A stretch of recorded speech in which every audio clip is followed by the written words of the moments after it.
ng barista. Barista na ako ngayon, nag-aaral ako.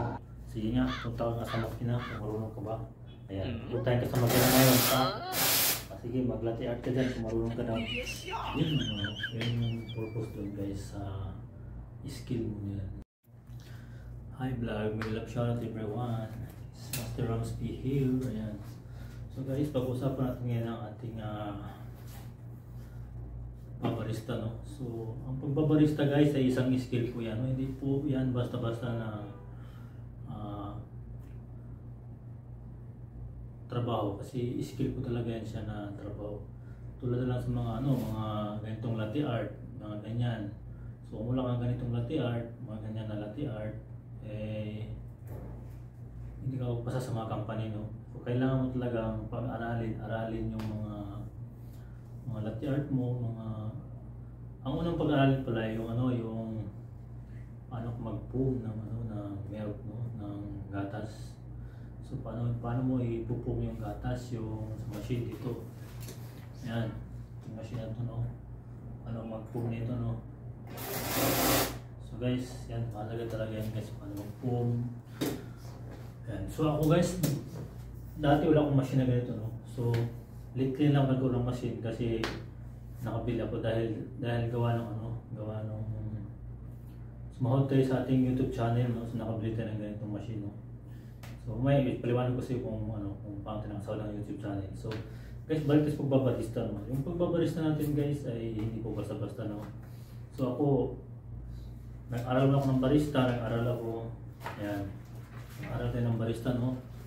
So ayan ang certificate natin sa barista, nag-aaral tayo dyan. So hindi po basta-basta ang barista, hindi lang po pwede pag-aaral lang, certificate lang natin, no. Kasi nag-workshop din ako, meron tayong workshop, may latte art program din tayo.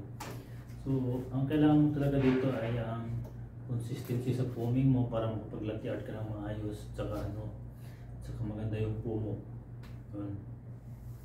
So doon guys doon pa lang sa pagpo-foam mo, no, mahirapan ka nang mag-control yan pag ikaw ay beginner pa lang. So kailangan mo lang mag-focus ka sa sarili mo, tsaka manood ka sa mga actual ng mga trainings, may mga machine dyan.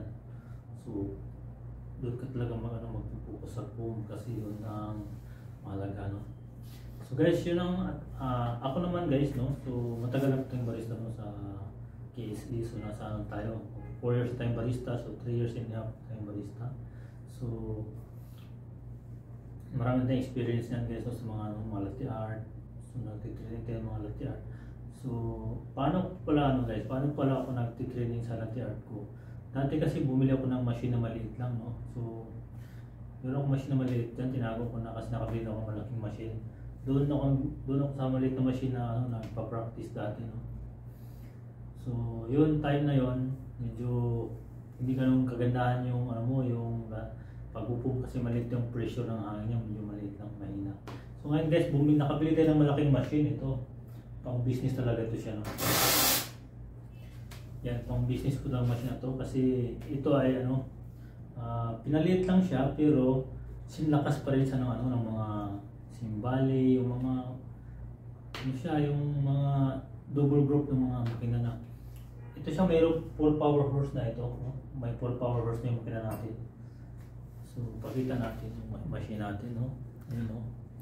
Ayun siya guys, yung machine natin.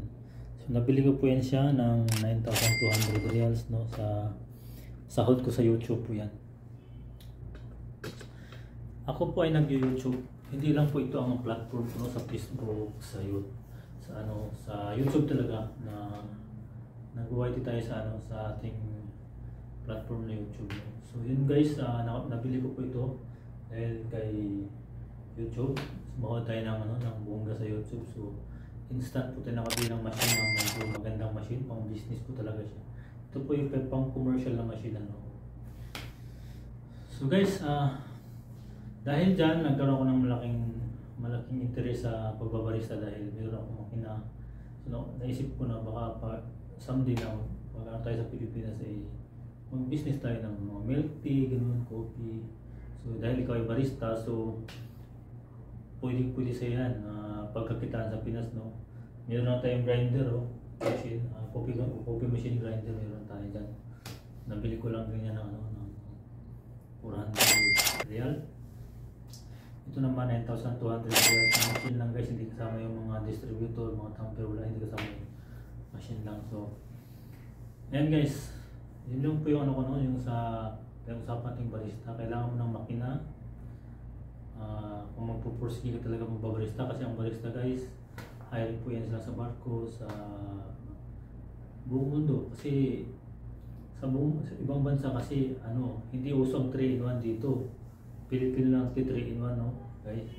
So ang uso rito guys, cappuccino, mga latte, mga ganon, mga imported, hindi siya ganun tulad sa atin 3-in-1, mga ganyan, mga alikape. Wala po yan dito. Meron dito mga Pilipino gumagamit, pero sa karamihan siyempre mga ibang lahi tayo dito, yung mga iba't ibang ano, nakasalamuhan natin no. So cappuccino, ganun talaga, mga ice americano, mga black coffee. So hindi wala yan sa ano, wala yan dito sa atin yung mga alikape na yan, mga wala yan siya dito. Pang-Pilipino lang yun, no? Masikat sa Pilipinas sa atin yan. So kailangan kung mag-abroad ka talaga, yung barista. Sa barko, maganda sa barko yan. Yung barista kasi, siyempre, aantukin yung kapitan doon, pakapihin mo, hindi mo pwede sa antukin. So guys, yun lang guys, no? So, sa ano ko guys, no? Sa channel ko sa YouTube, so ayan guys, i-follow niyo na ako sa YouTube channel ko, si Ramsby Official. Yan, nandyan sa link yung ano ko, yung channel ko yan, i-click nyo na lang. So yan lang guys ang ating pinag-usapan ngayon. Kaya kailangan kung magbabarista ka ay desidido ka, at saka focus ka sa ano mo, sa mindset mo na kaya mo yung trabaho na yan, at saka hindi lang kayo pagbabarista, kundi dagdagan pa yung ano, yung ano pang mga skill mo. So pag naka-learn ka ng isang skill, no, halimbawa hard latte lang, no, kahit hard latte lang, saka maganda yung pumo, pwede na yun. Pero parang hindi pa yung sapat sa ano mo, kung ikaw talaga ay gusto matuto pa, hindi pa sapat yan, magdadag ka ng another na skill na naman na i-unlock mo yun, ano naman, yung tulip na naman, gano'n, hanggang sa magtaas yung nalalaman mo, hanggang pupunta ka sa mga wigil-wigil, mga ganyan, mga pang latte art throwdown. Kasi siyempre never stop learning tayo, hindi lang sa hanggang doon ka lang, kundi angat ka pa ng konti. So yan lang guys ang ating pinag-usapan ngayon, no, pagbabarista. Actually meron tayong certificate, kaso lang ito hindi po ito hinanap sa ano, sa company, no. Ang hinanap sa iyo sa company ay ang latte art mo, kung paano ka mag-foam, paano ka mag-latte art, anong alam mo sa latte art, yun, doon ka makapasa, hindi dito sa certificate mo. Papakita mo lang yan. Nag-aral ako ng barista na ako ngayon, nag-aral ako. Sige nga, punta ka sa makina kung marunong ka ba. Ayan, punta ka sa makina ngayon. Sige, mag-latte art ka dyan kung marunong ka daw. Yun yung purpose doon guys, sa skill mo nila, sa latte art skills. So guys, thank you guys for watching. Salamat sa inyong lahat sa mga nanonood. Thank you so much. It's Master Ramsby here. Thank you.